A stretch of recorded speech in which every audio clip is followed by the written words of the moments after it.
Hello, I'm Anna Mackay and this video is on the quotient rule. So here we have our formula for the quotient rule. It's very similar to the product rule in some ways, where you differentiate the first function and leave the second, subtract where you leave the first and differentiate the second, all on the second function, all squared. Now, you may ask yourself, how do I remember that the quotient rule has a subtract there and that the product rule has an add? Well, this might seem like a lame way of remembering it, but product rule, product is implying a multiply. And when you do the product rule, it's an add in between there. The quotient rule uses the fraction bar there, which in some ways might look a little bit like a subtract sign. So the quotient rule is used when you have a fraction or a function on a function. Let's do some examples. So finding dy by dx by using the quotient rule. It's down here in case you need a refresher. So our derivative is, we have to differentiate the first, so that's the numerator in this case. So 3x squared becomes, well, 3 times by that 2, so it'll be 6x plus 4, and you leave the second. So that's why we need brackets. So our second function is the denominator.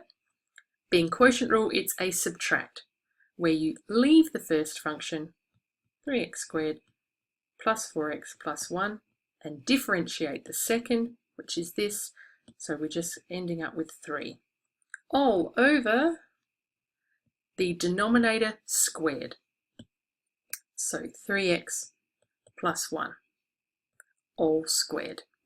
And just a reminder, with the action that we've done, the verb is to differentiate. We haven't derived. That's not the correct verb. Moving on. So again, we're finding dy by dx for this y function.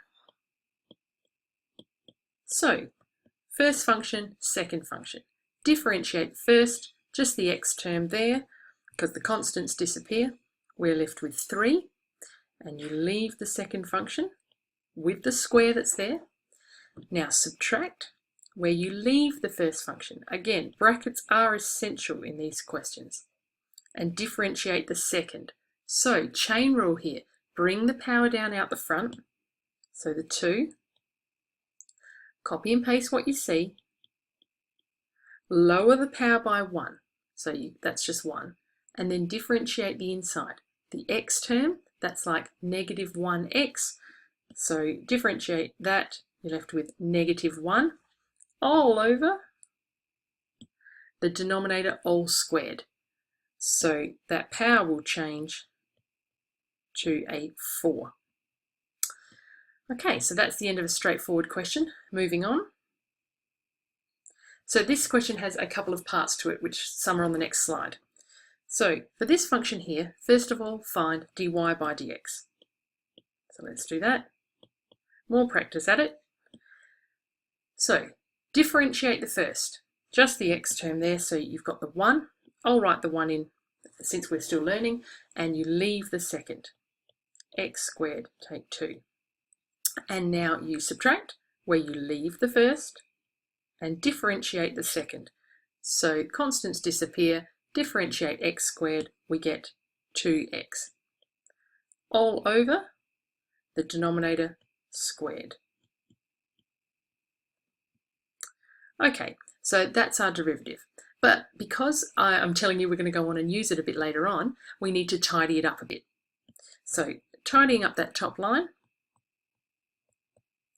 Now we need to expand these brackets, so multiplying each term by 2x and working with that negative, we're going to get 2x squared, take 8x. Now with quotient rule, don't expand the denominator. Leave that power there. Okay, tidying up the numerator, collecting like terms here, we'll be left with negative x squared, take 8x, take 2, all over x squared, take 2, all squared. Now you could just leave it there, but more often than not, you're probably going to have to do something with this. So let's take out the leading negative. So one more step, x squared plus 8x plus 2 all over the denominator. Okay, moving on. I've gone and written that derivative here so that we can refer to it. So 2 parts now. For what values of x is the derivative 0 and undefined? Now in these questions I find it really handy to create a visual for yourself. So using your graphics calculators. So grab them out. Excuse me while I work with screens. I'm going to scroll across to my emulator. Now it's an old version of the emulator here, but bear with me. So I've typed in our function. The function's written here for you to type in yourself. Hopefully I've put the brackets in the right spot. I'm going to draw that. Now I've used the integers, the initial view window here so that we can see this. So it's asking us if we were to draw tangents to any point on this curve, when would they be 0? So have a horizontal tangent, slope of 0, or be undefined. So having a look, you could imagine that there's probably going to be one there. There might be one somewhere else. So don't rule it out. Could be one over here if you were to zoom in. And undefined means vertical. So you could probably see that there are asymptotes happening here. So we're going to have to work out where exactly they're happening. So whenever you get a function, try and create a visual for yourself, and it's a way of checking to see if your answer is reasonable or not. I'm just going back here, just syncing up my iPad. All right, so when are they 0? So the first one we're going to work with then is the numerator. When is that equal to 0? That's what we need to solve. So we can essentially get rid of that leading negative when we put it equal to 0. Oh, perhaps I'll just write it for the first time round. Oh, I've just noticed an error in what I've written there. That should be the derivative. Okay, so we're putting that equal to 0 and we're essentially solving for x. Now, and again, for my class who are working in this topic without a calculator, don't plug that in and try and solve that. You need to use your knowledge of factorizing. So, thinking about, oh, there's another error there. That should be a plus 2, shouldn't it? Yes, sorry. Here we go, plus 2. There. So this is a plus 2. So thinking about the factors that might make up this, numbers that times together to give 2, but then add to give 8, it's not going to happen. You're going to have to use the quadratic formula. So, good practice of that. So x is equal to minus b, so that's minus 8, plus or minus, under the square root of b squared, 64, take 4 times a times by c, all over 2 times a. You've got to be quick at that. You've got to be able to recall that at any point in time. Let's just tidy that up. So we're going to have 64 and negative 4 times 1 times 2 will give us subtract 8 all over 2. Tidy that up. We have 56, square root of 56 over 2. Pretty sure there's a factor in there that we can cancel down. I'm going to go across here.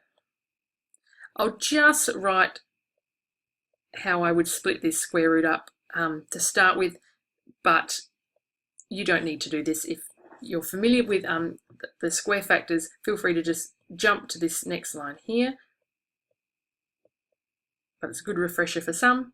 Now we can cancel out those 2's, or factors of 2 at least, to give us negative 4 plus or minus the square root of 14. So that's when the tangent or the derivative is going to be 0, so we'd have a slope of 0. And that would match with what we were seeing with our graph there, those two numbers there. And the second part we need to do is when is it undefined? Now that comes from the denominator. When the denominator is equal to 0, that's when we have an undefined tangent, or the slope of the tangent. So we put that equal to 0. So that's the technique that you use. My apologies, my iPad just dropped out, so I'm just going to carry on with the undefined section. and put that equal to 0. Solving for x, I'll jump a couple of steps there, and so x is equal to plus or minus 2.